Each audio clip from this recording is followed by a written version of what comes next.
જય માતાજી બધાને। આજે આપણે તીખા લસણિયા બટેટા બનાવશું જે તમને સ્કૂલ કોલેજની યાદ અપાવી દેશે।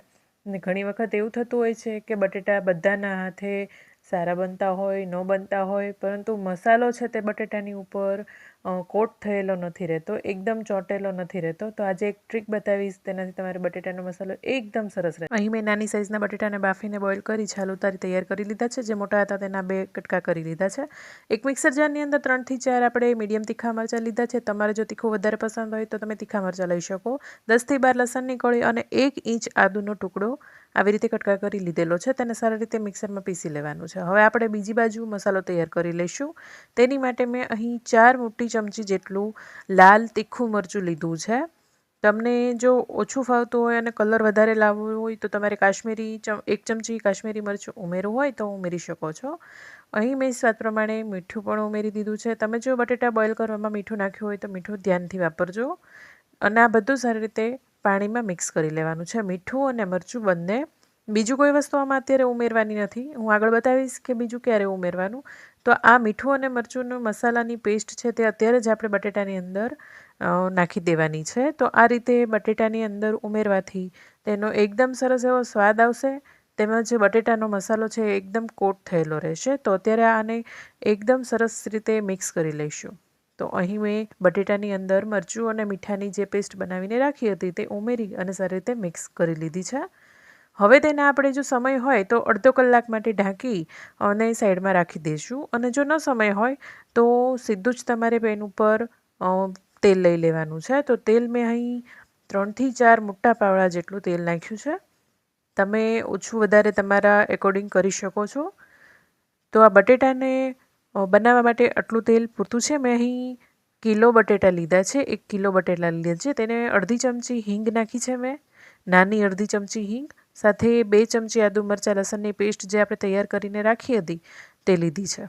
તો અહીં આપણે સીધું જ તેલમાં નાખવાથી તેની સુગંધ ફ્લેવર આખા ઘરમાં પ્રસરી જશે, ખૂબ જ ટેસ્ટી એવા બનશે। અને આ રીતે આદુ અને લસણની જે કચાશ હશે તે દૂર પણ થઈ જશે। આદુનો ટેસ્ટ છે તે કાચો હોય તો જરા પણ ખાવાની મજા નથી આવતી, પરંતુ આ રીતે તેલમાં તમે આ બધું સાતરી લેશો ને તો ખૂબ જ ટેસ્ટી એવા બનશે તમારા લસણિયા બટેટા। તો લસણનું પ્રમાણ આગળ પડતું રાખવાનું, તો લસણનો સ્વાદ વધારે સારો આવે લસણિયા બટેટામાં।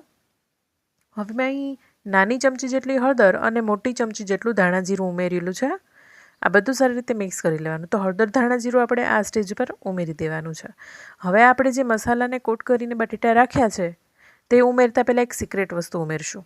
તો જો આ એક સિક્રેટ વસ્તુ છે ઘઉંનો ઝીણો લોટ, આપણે જેમાંથી રોટલી બનાવીએ છીએ તે 1 ચમચી જેટલો આપણે અહીં ઉમેરી દેવાનો છે, જેથી તેલની અંદર તે ઘઉંનો લોટ છે તે સરસ એવો શેકાઈ પણ જશે અને તેનાથી છે તે બટેટાની ઉપર મસાલો આપણો એકદમ સારી રીતે કોટ થયેલો જ રહેશે।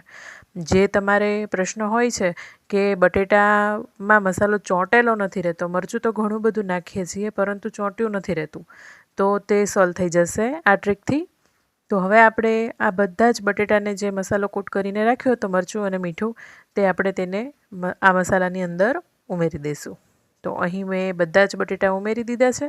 તેને સારી રીતે મિક્સ કરશું। જેમ જેમ મિક્સ થતું જશે ને તેમ તેમ આપણે બટેટાની ઉપર મસાલો ચોંટતો જશે, પાણીનો ભાગ છે તે બળતો જશે અને મસાલો એકદમ સરસ પાકી જશે। તો જો ધીમે ધીમે તમે જોઈ શકો છો મસાલો સારી રીતે કોટ થવા લાગ્યો છે। તો આ રીતે 1 થી 2 મિનિટ મિક્સ કર્યા પછી ઢાંકણ ઢાંકી 1 થી 2 મિનિટ માટે આપણે રહેવા દેવાનું છે। તો ધીમો ગેસ કરી અથવા તો મીડિયમ ગેસ કરી અને ઢાંકણ ઢાંકી તેને થવા દેશું। તો બસ આ એક ટ્રીક હતી કે ઘઉંનો લોટ ઉમેરવાથી તમારા મસાલો એકદમ સરસ ચોંટેલો રહેશે। તો જો જે વાસણની અંદર મેં બટેટા રાખ્યા હતા તે જ વાસણની અંદર મેં ફરી વખત કાઢી લીધા, કારણ કે વાસણ બહુ ટકવા ન પડે। તો જો વાસણ સાફ કરવાને એ કંટાળો આવતો હોય છે, તો આ રીતે કરી શકો તમે। ઓછા વાસણ બગાડીને પણ રસોઈ થાય છે। તો આ રીતે મસાલો એકદમ સરસ કોટ થઈ ગયો છે અને ઉપરથી કોથમરી ભભરાવી છે। જો તમારે અહીં કેરીની સિઝન હોય, કાચી કેરી આવતી હોય તો તેની છીણ તમે ઉમેરી શકો, બહુ જ ટેસ્ટી લાગશે। હવે આપણે લારી પર મળે ને તે રીતે કોલેજની ને સ્કૂલની યાદ કેવી રીતે આવે? તો જો અમારે ત્યાં બહાર સ્કૂલની બહાર આ રીતે બટેટા વેચાતા, તો તે આવી રીતે કટ કરીને આપતા હતા અને તેની ઉપર જો તમારે તીખું ઘરમાં ન ખાતા હોય તો આપણે મરચાં મીઠાની જે પેસ્ટ કરી હતી ને તેમાંથી થોડી પેસ્ટ બચાવીને રાખે છે અને આપણે જેટલું તીખું કહીએ ને એટલું ઉમેરી દે છે ઉપરથી જ. તો જો અહીં તો મેં તીખા જ બટેટા બનાવ્યા છે, એટલે હું હવે ઉપર એક્સ્ટ્રા મરચાંની ચટણી તો નહીં પરંતુ આંબલીની ખાટી મીઠી ચટણી જે હોય છે ને તે ઉમેરીશ. તેનાથી સ્વાદ એકદમ સરસ આવે છે અને આ બટેટાની સાથે ભૂંગળાની પણ બિલકુલ જરૂર પડતી નથી. અને લારી ઉપર જો તમારે આખા બટેટા ખાવા હોય તો તેની સાથે ચોખાનો વરાળિયા જે પાપડ આવે છે તે પાપડ આપે છે અને ભૂંગળાનું પેકેટ આપે છે. તો કોને કોને કોલેજ અને સ્કૂલની યાદ આવી કોમેન્ટ કરવાનું ભૂલશો નહીં. ને વિડીયો પસંદ આવ્યો હોય તો વિડીયોને લાઇક કરી, શેર કરી, ચેનલને સબસ્ક્રાઈબ કરવાનું ભૂલતા નહીં. તો જો આવા નવા વિડીયો તમારે જોવા હોય, સૌપ્રથમ નોટિફિકેશન મેળવવું હોય તો બેલ આઇકન દબાવવાનું પણ ભૂલતા નહીં. તો મળીએ નેક્સ્ટ વિડીયોમાં. ત્યાં સુધી બધાને આવજો.